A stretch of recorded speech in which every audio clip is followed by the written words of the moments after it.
আপনারা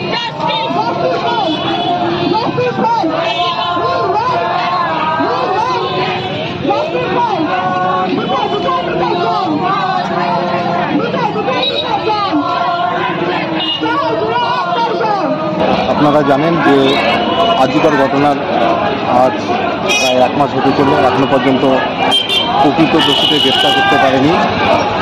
আমরা চাই যে প্রকৃত দোষীদের গ্রেপ্তার করুক, সেই সঙ্গে দোষীদের কঠোর শাস্তি দেওয়া হোক। আজকে আজিকার ঘটনার প্রতিবাদেই কিন্তু এই মানববন্ধন কর্মসূচি। হলদিবাড়িবাসী যেভাবে হাতে হাত মিলিয়েছে সকলকে ধন্যবাদ। আমরাও রয়েছি এখানে, ধন্যবাদ। আমরা প্রায় 1 মাস হতে চললো, আমরা এখনো অবধি কোনো বিচার পাইনি আমাদের তিলোত্তমার। আমরা সেই বিচারের জন্যই আমরা আজকে হলদিবাড়িতে এই মানববন্ধনের চেষ্টা করেছি। আমরা জানি সুবিচার পাবই। আমাদের ভারতীয় বিচার ব্যবস্থার উপরে আমাদের সম্পূর্ণ আস্থা আছে।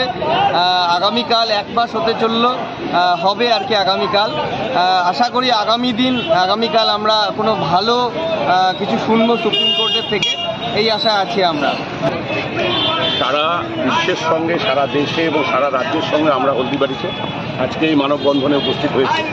এই সংবেদনশীলতা যদি না থাকে তাহলে অবশ্যই আজকে আমার মনে হচ্ছে যে নেক্সাস তৈরি হয়েছে চারিদিকে, যা খবরের কাগজে এবং টিভি মিডিয়াতে দেখতে পাচ্ছি, এটা সত্যি খুব লজ্জাস্কর। এই জন্য অবিলম্বে যারা দোষী তাদের দৃষ্টান্তমূলক শাস্তি দিতে হবে এবং অনুরোধ সকলের কাছে, সমাজ ব্যবস্থার কাছে, যারা সমাজপতি তাদের কাছে, যে যাতে করে এই সমস্ত ঘটনা আর আমাদের এই সমাজে, সুস্থ সমাজে না গড়ে ওঠে, সেই দিকে তাকিয়ে দেখে, সেই দিকে তাকিয়ে থেকে আজকের এই মানববন্ধনে আমরা সমবেত হয়েছি যে আমরা আমাদের জায়গাতে, আমাদের এলাকাকে সুরক্ষিত রাখতে চাই, করতে চাই সমাজের সমস্ত স্তরে। তিলোত্তমার যেটা ঘটনা ঘটে গেছে আরজি করে, আজকে 30 দিন হলো। 30 দিনে তো কোনো বিচার সেরকমভাবে হয়নি, শুধু কয়েকজন মাত্র ধরা পড়েছে। সেই তিলোত্তমার বিচারের দাবিতেই আমরা আজকে হলদিবাড়িবাসী ছেলে মেয়ে নির্বিশেষে, জাতি ধর্ম বর্ণ নির্বিশেষে আমরা একটা মানববন্ধনের ডাক দিয়েছি। তাতে মোটামুটি সবাই এসেছে, সারাও করছে, সবাই আমাদেরকে সবভাবেই সহযোগিতা করছে। এভাবেই যেন আমরা বিচার পেতে পারি, খুব তাড়াতাড়ি যেন আমরা তিলোত্তমার বিচার পাই, এটাই আশা রাখছি। আজকে কর্মসূচিটা এর জন্য যে আজকে বেশ কিছুদিন হয়ে গেল তিলোত্তমার হত্যা হয়েছে, তার এখনো সঠিক বিচার পাচ্ছি না। তার জন্য আমরা আজকে মানববন্ধনে সবাই সামিল হয়েছি, যাতে তাড়াতাড়ি তিলোত্তমার শাস্তি পায় এবং অপরাধীরা ধরা পড়ে। আজকে হলদিবাড়ি নাগরিক সমাজ জুনিয়র ডাক্তারদের ডাকা যে আবেদন, সেই আবেদনে সাড়া দিয়ে এই মানববন্ধনের প্রস্তুতি নিয়েছে। এই মানববন্ধন শুরু হয়েছে কালীবাড়ি যে নেতাজি মূর্তি, সেখান থেকে। আমাদের এই এখনও পর্যন্ত ট্রাফিক পার হয়ে গেছে। হলদিবাড়ির জনসাধারণ তারা সদস্যদের অংশগ্রহণ করেছে, কারণ আজকে 30 দিন অতিক্রান্ত, এখনও পর্যন্ত কিন্তু কোনো দোষী সাজা হলো না এবং অনেক কিছুই অধরা। আমরা দেখতে পাচ্ছি যে এখানে শুধু নানা রকম ঘটনা চলে যাচ্ছে, দিনের পর দিন চলে যাচ্ছে, কিন্তু বিচার হচ্ছে না। তাই আমরা এই বিচারের দাবিতে আজকে মানববন্ধনে সামিল হয়েছি। আপনারা জানেন 9ই আগস্ট কলকাতাতে আরজি করে যে মহিলা ডাক্তার তিলোত্তমার যেভাবে নির্যাতন হয়, তাকে খুন করা হয়, তার প্রতিবাদ আজকে প্রথম দিন থেকেই চলছে। আজকেও আমাদের হলদিবাড়িতে মানববন্ধনের ডাক দেওয়া হয়েছে।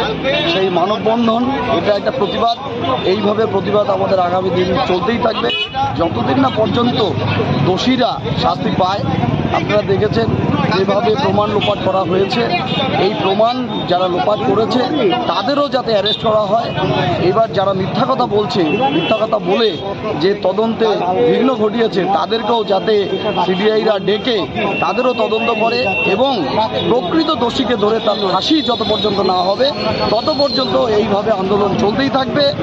আর আজকে আমরা কিছুক্ষণ আগেই টিভিতে দেখলাম কলকাতাতে ওখানে এইরকম আন্দোলনের মাঝখানে ঢুকে যে প্রাক্তন ছাত্ররা আন্দোলন করছে, সেখানে ঢুকে গণ্ডগোল পাতিয়েছে।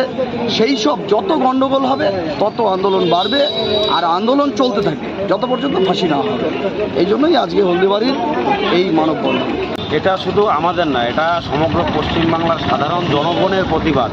আজকে আপনারা জানেন আরজিকর মেডিকেলে যে অভয়ার যেভাবে ধর্ষণ খুন করা হয়েছে, তার প্রকৃত সাজার দাবিতে এটা সারা পশ্চিমবাংলা থেকে শুরু করে দেশ বিদেশ অবধি পৌঁছে গেছে প্রতিবাদের জন্য। আমরা সকলে মিলে একটাই দাবি রাখছি, সেই তিলোত্তমার যারা ধর্ষণ করেছে, খুন করেছে, তাদের প্রকৃত দোষীদের সাজা হোক। এই সাজার দাবিতেই আজকে আমরা মানববন্ধন হলদিবাড়িতে করেছি। এই কর্মসূচি হচ্ছে মানববন্ধন কর্মসূচি। আমরা মানববন্ধনের মধ্য দিয়ে মানুষের কাছে পৌঁছে দিতে চাই যে যেভাবে নৃশংসভাবে হত্যা করেছে সেই ছাত্রী ডাক্তারকে, তার প্রতিবাদে আমাদের এই কর্মসূচি চলছে।